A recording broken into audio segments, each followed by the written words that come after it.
எல்லோருக்கும் வணக்கம். பில்டப் போடுறோமோ பீலா பண்ணுறோமோ அது முக்கியம் இல்லை, உலகம் நம்மளை ஒத்து பார்க்கணும் அப்படின்ற மாதிரி சென்செக்ஸ் 40 வருஷம் ஆச்சு நண்பர்களே. இந்த 40 வருஷத்தில் அது எத்தனையோ பேர்த்த பணக்காரர் ஆக்கியிருக்கும், சில பேர்த்துக்கு போட்ட பணத்தை லாக்கும் பண்ணியிருக்கும். எது எப்படியோ இந்த சென்செக்ஸ் 40 வருஷம் ஆச்சு அப்படின்ற கொண்டாட்டங்கள் தான் கடந்த 2 நாட்களாக டாக் ஆஃப் த டவுனாக இருக்குது ஷேர் மார்க்கெட்டினுடைய உலகத்தின் மத்தியிலே. அதே மாதிரி இன்னொரு விஷயமே 2 நாள் ஆச்சு, ஆனால் ரொம்ப ரொம்ப முக்கியமான விஷயமா இந்த மார்க்கெட்டில் இருக்குது. என்ன கேள்வினா, இந்த ஐடிசி ஷேரில் மிகப்பெரிய கடும் வீழ்ச்சி வந்துக்கிட்டு இருக்கே, அந்த வீழ்ச்சி முடிஞ்சிருச்சா இல்லையா அப்படின்றதான் கேள்வி. அதை பார்க்கறதுக்கு முன்னாடி இது போன்ற கவர்மெண்ட்டுகளினுடைய அறிவிப்புகள்னாலேயோ அல்லது அந்தந்த கம்பெனிகளினுடைய அறிவிப்புகள்னாலேயோ மிகவும் மோசமாக கும்பா குட்டிங்க நான் அப்படின்னு கீழே விழுந்த சில பங்குகளை கம்பேர் பண்ணி நம்ம பார்க்குறோம். ஒரு உதாரணத்துக்கு இந்த நாட்கோ ஃபார்மா அப்படின்ற பங்குல ஒரு அறிவிப்பு வந்து அவங்களே வெளியிட்ட அறிவிப்பு தான். அவங்களுடைய லாபம் என்பது குறைஞ்சி வந்ததாக ஒரு குவார்ட்டர்லியில் ரிசல்ட் விட்டுருந்தாங்க. அந்த நியூஸ் வந்ததுக்கு அப்புறம் இந்த பங்கினுடைய பழைய உச்சத்துக்கு இவனால் இப்போ வரைக்கும் வர முடியல. ஆல்மோஸ்ட் 1200 ரூபாயிலிருந்து திடீர்னு கடும் சரிவடைஞ்சு 600 ரூபாய்க்கு போய் 1000 ரூபாய்க்கு போய் மறுபடி 800க்கு போய் மறுபடி 900க்கு போகுதே ஒழிஞ்சு இந்த 1.5 வருஷமா அது தன்னுடைய பழைய ஹையை போய் மீட்டெடுக்க முடியவில்லை.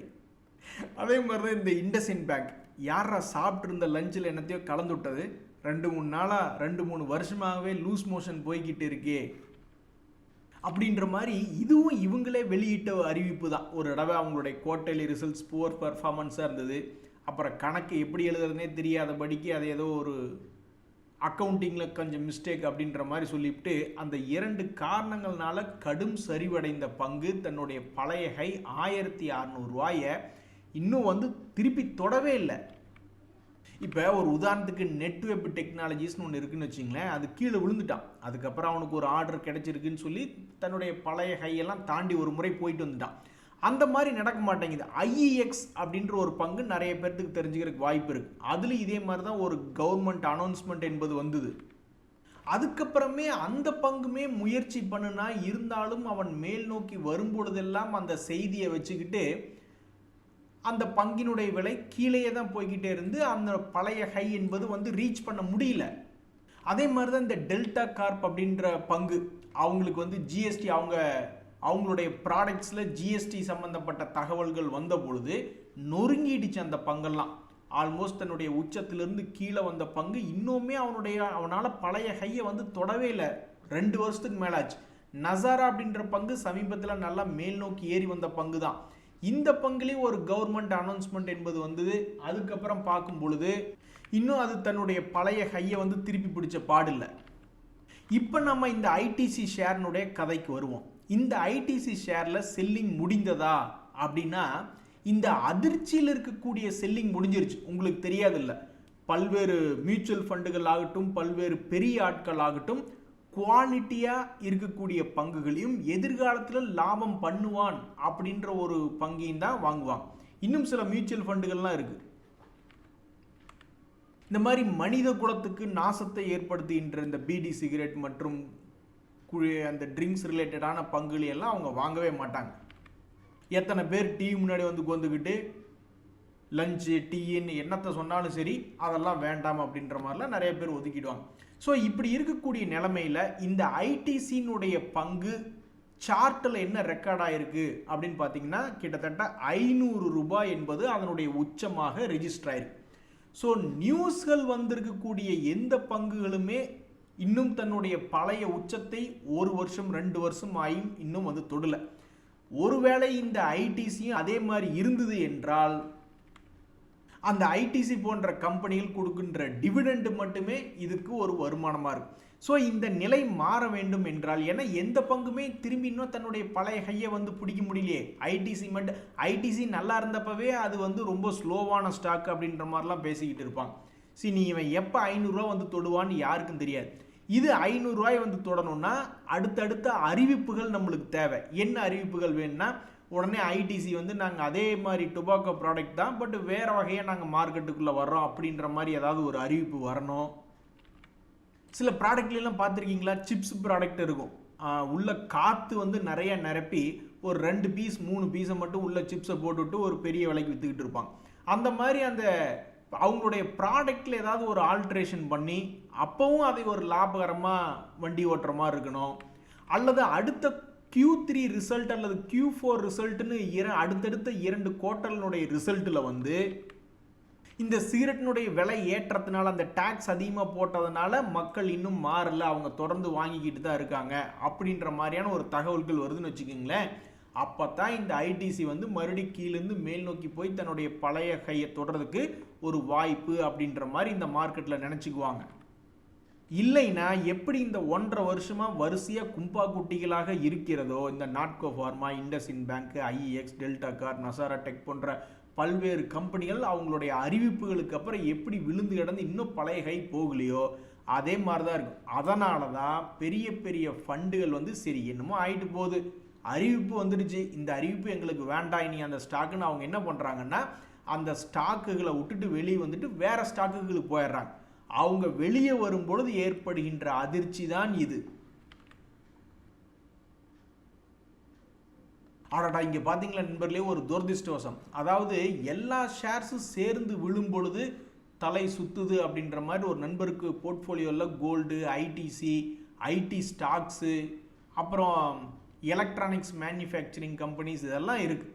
அவனை ஒவ்வொரு வருஷம் ஒவ்வொருத்த விழுந்துக்கிட்டு இருந்தான். போன வருஷம் ஐடி ஸ்டாக்ஸ் விழுந்துக்கிட்டு இருந்தான். அதுக்கப்புறம் இப்போ ரீசெண்டாக இந்த எலக்ட்ரானிக்ஸ் மேனுஃபேக்சரிங் கம்பெனிஸ் கீழே விழுந்தான். இப்போ என்னடான்னா 2 நாளில் வந்து ஐடிசி கோல்டெல்லாம் கொஞ்சம் குறைவாக இருக்குது. ஏன்டா எல்லாரும் இப்படி ஒரே தனித்தனியாக பார்த்தா நல்ல பங்குகளாக தான் இருக்குது. ஆனால் கடைசியில் இப்போ மொத்தத்துக்கு பார்த்தோம்னா என் போர்ட்ஃபோலியோவில் எல்லா பங்குகளுமே சேர்ந்து கீழே விழுகுது, என் தலை சுற்றுது அப்படின்ற மாதிரி ஒரு நண்பர் கமெண்ட் போட்டிருக்காரு. இது சத்தியமாக எதிர்பார்க்காத ஒரு நிகழ்வு தாங்க. யாருக்குமே வந்து இந்த மாதிரி திடீர்னு ஒரு கெட்ட நேரம் சேர்ந்தாப்பில் வந்து நான் பார்த்ததில்லை. அவர் வச்சிருக்கக்கூடிய பல்வேறு ஐடி செக்டர் ஸ்டாண்டர்டான செக்டர் தான், அவனும் சரியாக பர்ஃபார்ம் பண்ணல. எலக்ட்ரானிக்ஸ் மேனுஃபேக்சரிங் செக்டர் இப்போ வரைக்குமே சமீபத்தில் நல்லா தான் இருந்தால் அப்புறம் திடீர்னு குப்புற விழுந்து கிடக்கு. அப்புறம் போதாத வரைக்கும் இப்போ சமீபத்தில் ஐடிசி. ஸோ எல்லாமே அவருக்கு இதுதான் பேட் டைம் அப்படின்றது.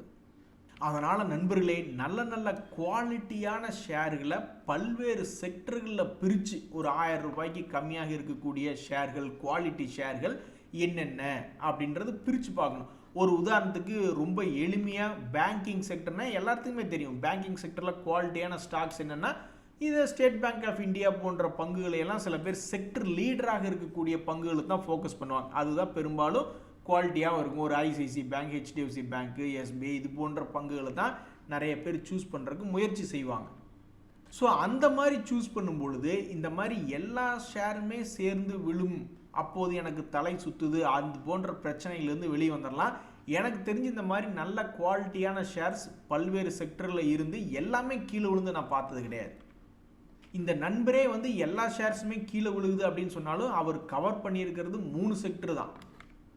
இதுவே ஒரு 10 செக்டர்களில் நல்ல குவாலிட்டியான பங்குகள் செக்டருக்கு ஒன்றுன்னு இருந்தால் எப்படி 10மே எப்படி கீழே போகும்? ஆஹா நண்பர்களே, அமெரிக்கா வந்து எல்லாத்துலேயுமே ப்ரொடக்ஷன் அதிகமாக பண்ணுறதுனால தான் நம்மளை ஏறி மிதிச்சுக்கிட்டு இருக்கு.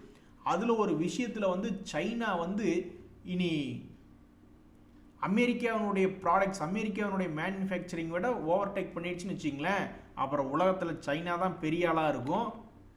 அந்த வகையில் BYD கார் சேல்ஸ் என்பது அமெரிக்காவினுடைய டெஸ்லாவை ஓவர்டேக் பண்ணியிருக்கு அப்படின்ற ஒரு தகவல் வந்திருக்கு.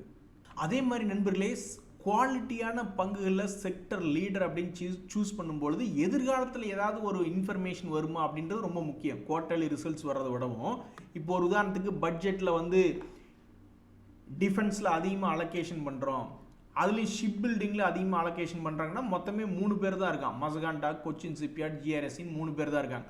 அப்போ அதில் யார் அதிகமாக லாபம் பண்ணிகிட்டு இருக்காங்க அப்படின்னு பார்த்தீங்கன்னா மசகான் டாக் தான் 2334 கோடி மிகப்பெரிய ஆளாக இருக்காங்க. கொச்சின் ஷிப்யார்ட்லாம் 758 கோடி தான். GRSC அப்படின்னு பார்க்கும்பொழுது அதெல்லாம் வெறும் 616 கோடியாக தான் இருக்குது. ஸோ மார்க்கெட் எப்போவுமே உங்களுக்கு லாபம் என்பது கொடுத்துக்கிட்டே இருக்காது. அது பெரும்பாலும் கீழே இருக்கலாம் அல்லது எந்த விதமான மூவ்மெண்ட் இல்லாமல் சைட்வேஸாக இருக்கலாம். ஆனால் உங்களுக்கு செய்திகள் அப்படின்னு வரும்பொழுது, பட்ஜெட்டோ அல்லது குவார்ட்டர்லி ரிசல்ட்ஸோ வரும்பொழுது, இப்போ நம்ம இந்த மாதமும் அடுத்த மாதமும் மிகவும் மகிழ்ச்சியாக கூட இருக்கிறதுக்கு வாய்ப்பு இருக்குது. திடீர்னு நம்ம வச்சுருக்கக்கூடிய பங்குகள்லாம் ரிசல்ட்டை காரணமாக காமிச்சு ஒரு 10-20% ஏங்க 2 மாசத்துல 10-20% ஒரு பங்கு ஏறினா பத்தாதா அப்படின்ற ஒரு மனநிலைமை தான். ஸோ இந்த வருஷம் இப்போ தான் ஸ்டார்ட் ஆகிருக்கு. கரெக்டாக யோசித்து பிளான் பண்ணுங்கள். இனி அடுத்தடுத்த மாதத்தில் பட்ஜெட் தீம் யூஸ் பண்ணி ஏதாவது பங்குகள் ஏறுமா? போன மாதம் தான் ரயில்வே துறைக்கு ஏதாவது ஒரு காரணத்தை சொல்லி பல பங்குகளை 10-20% ஏற்றி விட்டாங்க. அது மாதிரி அடுத்தடுத்த மாதங்களில் அடுத்தடுத்த வாரங்களில் எதையே காரணமாக வச்சு எந்த பங்கை ஏற்றி விடுவாங்க அப்படின்றத யோசித்து பார்த்துட்டே இருங்க. அதை பல்வேறு வகையில் டிஸ்கஸ் பண்ணி பாருங்கள். உங்களுக்கு என்ன தோணுதோ அதை ஏதாவது கமெண்ட்டுகளில் போடுங்க அல்லது ஃப்ரெண்ட்ஸோட டிஸ்கஸ் பண்ணி பாருங்கள். அப்புறம் அது நடந்ததுன்னா ஒரு மகிழ்ச்சியாக இருக்கும்ல. ஒரு நண்பர் கேட்டுக்கிட்டே இருந்தார், தியாகு நீங்கள் எப்போ அமெரிக்க மார்க்கெட்டில் உள்ளே என்ட்ரு ஆவீங்க அப்படின்ட்டு. இந்த ஜீரோ தான் இந்த வருஷம் அமெரிக்க மார்க்கெட்டில் இன்வெஸ்ட்மெண்ட் பண்ணுறதுக்கு அவங்களுடைய லைசன்ஸ் எல்லாம் வாங்கிடுவாங்க, அவங்களுடைய கைட்டில் எனேபிள் பண்ணுவாங்கலாம் போன வருஷம் நியூஸ் வந்துட்டு இருந்தது. அது வரும்போது தான் நான் என்ட்ராகணும்னு நினச்சிட்டு இருந்தேன். ஆனால் இப்போ இன்னொரு மிக முக்கியமான செய்தி, அமெரிக்காவில் மிட் டேர்ம் எலெக்ஷன்ஸ் என்பது இந்த வருஷத்தில் வருது. அப்போ உலகத்தில் இருக்கக்கூடிய பல்வேறு பங்குகள், அமெரிக்க ஸ்டாக்ஸ் மட்டும் இல்லை, அவன் பண்ணக்கூடிய வேலையில் நம்ம உலக அளவில் பல்வேறு பங்குகளை இப்படி பயங்கர வால்டிலிட்டி பண்ணி விட்டுருவான். அதனால் இது ஒரு மிக முக்கியமான விஷயம், மனசுக்குள்ளே வச்சுங்க. நம்மளுக்குன்னு நல்ல செய்திகள் இப்போ வர்றக்காக நம்ம காத்துக்கிட்டு இருக்கோம். அமெரிக்காவோட ட்ரேட் ஒப்பந்தம் மற்றும் பட்ஜெட்டு மற்றும் Q3 Q4 நம்ம சந்தோஷமாக இருக்கோம். இந்த நேரத்தில் இவனுக்கு இப்படி ஒரு தகவல் என்பது வந்திருக்கு. அதனால் நான் அமெரிக்கா மார்க்கெட்டில் இப்போ நிறைய பேர் ஜீரோதா போன்ற பல்வேறு நபர்கள் ஓப்பன் பண்ணி விட்றாங்கன்னு வச்சுங்க. ஃபாரின் இன்வெஸ்ட்மெண்ட் அப்படின்றது நீங்கள் பண்ணுறீங்கன்னு வச்சுங்க. இதெல்லாம் மிக முக்கியமான தகவல்கள். அவன் பாட்டுக்கு நம்ம ஊர்லேயாவது 100 ரூபாயிலிருந்து 10-20 ரூபாய் கீழே இறங்கும் பொழுது அப்பர் சர்க்கியூட் லோயர் சர்க்கியூட்னு இருக்கும். வேறு சில நாடுகளிலாம் வந்து அந்த மாதிரி இன்ஃபர்மேஷனே கிடையாது. எப்படி F&O ஸ்டாக்ஸில் வந்து பெரிய அளவில் வீழ்ச்சி பெரிய அளவில் எழுச்சி என்பது இருக்கலாமோ அது மாதிரி அங்கே இருக்கும். ஸோ இந்த பாயிண்ட்டை மனசில் வச்சுங்க. இந்த வருஷம் இது ஒரு மிகப்பெரிய ஒரு விஷயம், அமெரிக்காவில் வரக்கூடிய மிட் டேர்ம் எலெக்ஷன் என்பது. ஆனால் பாவிகளா நீங்களாம் மனுஷனாயா? இந்த ஹவுசிங் ஃபைனான்ஸ் கம்பெனியெல்லாம் தரமட்டமாக கிடைக்கும். இந்த LIC ஹவுசிங் ஃபைனான்ஸ் தான் இவங்க செக்டரில் ஒரு நல்ல பெரிய லீடர். 5000 கோடிக்கு மேலே ஒரு வருஷத்துக்கு லாபம் பண்ணக்கூடிய ஆள். இருந்தாலும் பாவம் கீழே 52 வீக் லோனில் வந்து கீழே விழுந்து கிடக்கு. அதே மாதிரி PNB ஹவுசிங்கே வந்து டாப் செக்டரில், இந்த செக்டர் லீடரில் இவனு ஒருத்தன் தான். இந்த பங்கு ஏதோ ஒரு வகையில் தப்பிச்சு பொழைச்சி ஓடி வந்துட்டான்னு வச்சுங்க, இவனை விட்டுருவான். பஜாஜ் ஹவுசிங் ஃபைனான்ஸும் வந்து ஆல்மோஸ்ட் 2360 கோடி லாபம் பண்ணக்கூடிய கம்பெனி. ஆனால் அவனும் 52 வீக் லோனில் இருக்கான். அட கடைசியில் நீ ஒரு பாதியாவது இருக்கக்கூடாதா? ஒரு 115 125 இருக்கக்கூடாதா? 95 போய் உட்காந்துருக்கு. சின்ன சின்ன கம்பெனிகள், இந்த ஆதார் ஹவுசிங் ஃபினான்ஸ் இவனெல்லாம் மேலே 52 வீக் ஹை பக்கத்தில் இருக்கான். அவன் ஒரு வருஷத்துக்கே நீங்கள் பார்த்தீங்கன்னா வெறும் 988 கோடி தான் பண்ணிக்கிட்டு இருக்காங்க வருமானம். இந்த கேன்ஃபின் ஹோம் அப்படின்றத நம்ம எடுத்து பார்த்தோன்னு வச்சுங்க, அவங்களும் ஒரு வருஷத்துக்கு 921 கோடி தான் லாபம் பண்ணிக்கிட்டு இருக்காங்க. அவன் இருக்கிறதுலே உச்சத்தில் இருக்கான். இதெல்லாம் அநியாயம் இல்லையா? டாப் 3 பேர், top 3 leader. LIC housing finance கீழே தரமட்டத்தில் இருக்குது, PNB ஹவுசிங் பாதி வழியில் தான் இருக்குது, பஜாஜ் ஹவுசிங் நான் இந்த மாதிரி பார்த்ததே இல்லைங்க. இது வந்து ஒரு கால கொடுமை, இது ரொம்பவுமே அநியாயம். LIC housing finance, Bajaj housing finance, PNB housing finance ஏற்றி உள்ளினா நான் போய் உட்காந்து தர்ணா பண்ணலான் இருக்கேன். அதே மாதிரி நண்பர்களே, பயம் என்பது நம்ம மனசுக்குள்ளே தான் இருக்குது. ஆனால் மார்க்கெட்டில் பயம் என்பதே கிடையாது. மார்க்கெட்டுக்கு ரீசன் அன்ரீசன் எதுவுமே கிடையாது. காரணம் இருக்கோ இல்லையோ அவனுக்கெல்லாம் பயம் கிடையாது, சோகம் கிடையாது, எதுவும் கிடையாது. நான் நினச்சிக்கிட்டு இருந்தேன், இந்த இந்தியன் பேங்க் அப்படின்ற பங்கு இவ்வளவு தூரம் ஏறி இப்படி கீழே இறங்கி பயமுறுத்துறானே, இனி என்ன செய்வான் அப்படின்னு நான் நினச்சி பார்த்துக்கிட்டு இருந்தேன். கடைசியில் பார்த்தா அந்த பங்கு பெரிய அளவில் வந்து கீழே வந்து டச் பண்ணாமல் பெரிய ரேலி கொடுத்துட்டு மறுபடி சமீபத்தில் 760 ரூபா ரேஞ்சிலிருந்து 860 ரூபா மறுபடி ஒரு பங்குக்கு 100 ரூபாய் என்பது ஏறி இருக்கு. ஸோ மார்க்கெட் வந்து சுத்தமாக மார்க்கெட்டுக்கு பயம் இல்லை. நம்ம ஒரு பங்கை பிடிக்கும்போது நம்மளுக்கு பயமாக தெரியும். ஆனால் மார்க்கெட்டில் அப்படி பயம் இல்லை. அவன் வந்து அன்ரீசனபிளாக காரணமே இல்லாமல் ஏறுறது ஏறிட்டே போவான், காரணமே இல்லாமல் இறங்குறது இறங்கிட்டே போவான். நம்ம ஒன்றுமே பண்ண முடியாது. ஸோ அதே மாதிரி தான் இப்போ இந்த MRPL அப்படின்னு ஒரு பங்கு.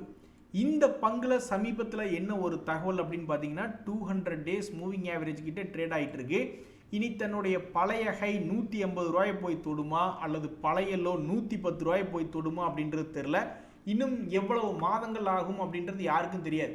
பட் இந்த ரெண்டில் எது முதல்ல போய் தொடும் அப்படின்னு தெரிஞ்சுக்கிறதுக்கு ரொம்ப சுவாரஸ்யமாக இருக்குது. அதே மாதிரி இந்த ஆல்கெம் அப்படின்ற பங்கில் வந்து வரலாற்று சாதனை எப்படி சாத்தியமானது? இந்த பங்கை பொறுத்த வரைக்கும் பார்த்தீங்கன்னா கடும் சரிவு. அவன் விழுந்தது பார்த்தீங்கன்னா ஆல்மோஸ்ட் 6000லிருந்து 4000க்கு பக்கத்தில் வந்து விழுந்து கடும் சரிவாயிடுச்சு. அதுக்கப்புறம் எவ்வளவு ஜிக்ஜாக், எப்படி இவனுடைய வரலாற்றில் இப்படி ஒரு சாதனை பண்ணுனான்னு எனக்கு தெரியல. மிகப்பெரிய ஏற்றம் இறக்கம் ட்ரேட் ஆகி கொண்டிருக்கக்கூடிய இந்த ஆல்கெம் லெபார்டரிஸ் அப்படின்ற பங்கு தற்போது மறுபடியும் கீழே விழுந்த பிறகு 50 டேஸ் மூவிங் ஆவரேஜை தாண்டி ட்ரேட் ஆகியிருக்கிறது அப்படின்றது நேற்றைய தகவல். இன்றைய தகவல் அனைத்து உங்களுக்கு உதவியாக இருந்தால் எனக்கும் மகிழ்ச்சி தான். ரொம்ப நன்றி, வணக்கம்.